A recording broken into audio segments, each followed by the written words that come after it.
We'll go ahead and get the microphone to Paul to get us started here in the middle, front row. Coach, obviously, players are a lot more resilient as far as bouncing back and not letting things build up as far as tough losses. But how do you kind of talk to your team about that? Because that's two heartbreakers they've lost this month, and needing big time road wins like that, and having them not go your way at the end. How do you keep your team motivated? Yeah, we watch the film. We talk about it came down to a 1 point game. We had the ball.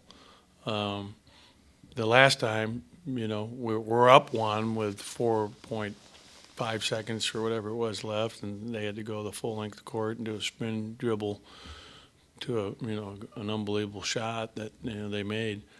This one, I mean, we had a chance, and I was really proud of how we fought back. We were down big in the first half, and had Reggie with 3 fouls, and really showed a lot of character the way we fought back. So I was really pleased with our effort, and especially defensively to hold that team as a good offensive team to 38%. But you just got to move to the next one and learn from that, and have that be something that motivates you to be better. There's so many plays that add up during a game. We'd have done, better. We wouldn't have been in that situation. And give them credit. I mean, there's a shot with about 3.5 minutes ago that Reeves made, that DJ couldn't defend any better. He just, he was 3 for 14. This was one of his 3 baskets. It was over an outstretched contest. He made when we had the lead. We took the lead like 58-57. Yeah, right there. It was at the foul line almost. It was a bad shot.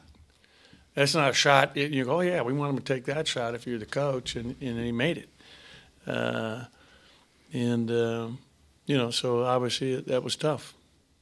We'll go to Garrick, front row to the right. Obviously a tragedy in the basketball world yesterday.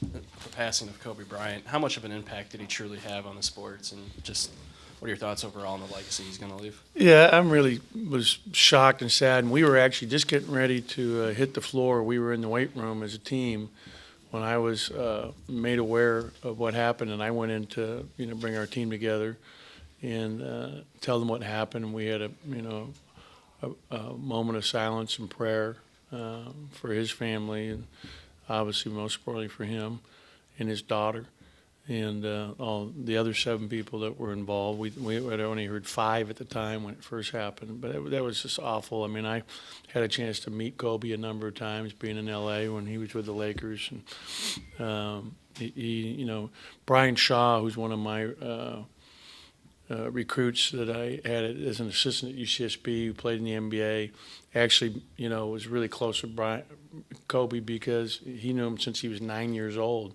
He played with his dad in Italy after his first year of the Celtics, and became very, very close to Kobe, having played with him every day when he's a 9-year-old, and then became his teammate and then his coach. And I just felt, it was just awful. I mean, and he was such a international figure. He did so much in Asia. For example, the most popular player in China is Kobe Bryant. It's not Yao Ming, it's Kobe. He was the player that everybody loved. He did a lot of promoting of basketball in Asia, and it's just, it's surreal. 41 years old.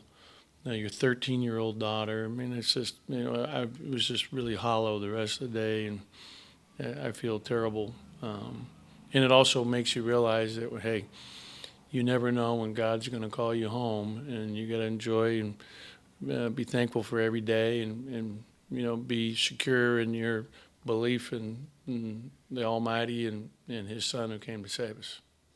We'll go to Joel, second row on the right. Kind of feels weird even asking a basketball question after talking about that, but this is probably a no-duh kind of question, but no quad one wins yet, I don't think, for your team. How critical is it, this game at Florida? I think you still got a game at Kentucky. You get a few opportunities left for quad one wins. I know you take it one game at a time, but just big picture to start. We're 48 in the net right now. We actually were 52 going to the game Saturday and moved up 4 spots after a 1-point loss on the road to Oklahoma. You really want to be in the 30s. So, we have, a number of important games coming up, one game at a time. And, Florida's obviously a really good team. And they're coming off 2 losses in a row against 2 really good teams at LSU, where they had a chance. I don't know if you guys saw the end of it. I mean, they have a layup to tie the game with .5 seconds left, and they waved it off. It was a heck of a play. They're great on their out-of-bounds plays. But they were right there, to put it in overtime. And then, Baylor's the number 1 team in the country. So they're obviously not going to want to lose 3 in a row, and we're going to get their very best game tomorrow. Obviously, those freshmen last year from Florida are sophomores now, and they got a lot of familiar pieces back, but they've added, obviously, Blackshear and added some pieces to the puzzle. When you look at Florida on film and when you've studied them this year, what matchups kind of? Well, I'll tell you, Nemhard's the whole key to their team. Nemhard is the absolute – he's phenomenal. He has half their assists. He has the ball in his hands the entire time. So when you look at, the assists here on this right here, look at on the season right now, I'm looking for what do we have here? 118 out of their 221. So he has over half the assists. And when you go to the conference, it's even more astounding. In the conference, he has 39. The next closest guy is 9. So he has 39 of 74. So he has the ball all the time. He makes great decisions. He's a phenomenal floor leader. They have really good players around him. Locke is shooting 54% from 3 in the conference. That's unbelievable. That's like shooting 81 or whatever it is, from 2. I think that, Blackshear is a great player, really does a lot of things well for him, including pass.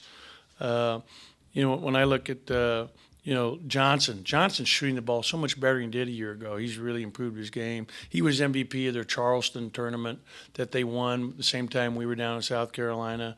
He's an outstanding player. He takes, 26% of his shots from 3 and shoots 41%, but he's a really good athlete and finisher around the basket. They have a number of freshmen. This kid Payne, who starts for him inside.